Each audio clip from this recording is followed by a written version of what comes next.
அப்பா ஒரு கதை சொல்லுப்பா. உன்னால நம்ப முடியாத கதை சொல்லட்டா? நம்ப முடியாத கதையா? அது என்ன கதை? நம்ப முடியாத கதை தான், ஆனா நடந்த கதை. சொல்லுப்பா. ஒரு ஊர்ல ஒரு ராஜா இருந்தான்.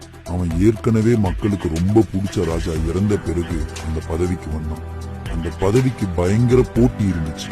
பதவிக்கு வந்த ராஜா போட்டியில 6வது இடத்துல இருந்தான். அப்ப மக்களின் மனம் கவர்ந்த ஒருவர் சப்போர்ட் செய்து அவனை ராஜாவா கொண்டு வந்தார். அந்த ராஜா பதவிக்கு வந்த பிறகு இனிமே நம்மள யாரும் எதுவும் பண்ண முடியாதுன்னு நினைச்சு தப்பான செயல்கள்ல ஈடுபட்டான்.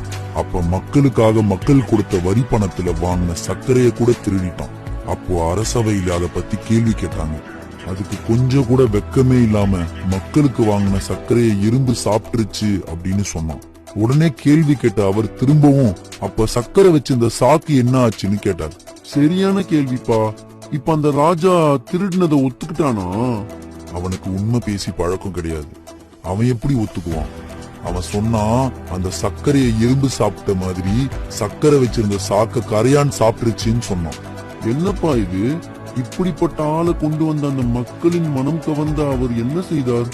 அவர் இவனை கொண்டு வந்தது தப்புன்னு உணர்ந்து அவரை ராஜா பதவியிலிருந்து மக்களின் ஆதரவுடன் இறக்கி அவரே ராஜாவாகி மக்களுக்கு பிடிச்ச சிறந்த ராஜாவா மக்களுக்கு நிறைய நல்லது செஞ்சாரு. அவர் இருக்கிற வரைக்கும் அந்த திருட்டு ராஜா வனவாசத்துல தான் இருந்தான். அப்பா, நடந்த கதைன்னு சொல்றீங்க. அந்த திருட்டு ராஜா பேரும் நல்ல ராஜா பேரும் சொல்லுப்பா. எங்க நடந்துச்சுன்னு சொல்லுப்பா. அது நம்ம தமிழ்நாட்டுல தான் நடந்துச்சு. அந்த திருட்டு ராஜா பேரு கருணாநிதி, நல்ல ராஜா பேரு புரட்சி தலைவர் எம்ஜிஆர். அப்புறம் என்னாச்சு? மிச்ச கதை நாளைக்கு சொல்றேன். அந்த திருட்டு ராஜாவின் திருட்டு குடும்பம் பத்தி நாளைக்கு சொல்றேன். ஓகேவா?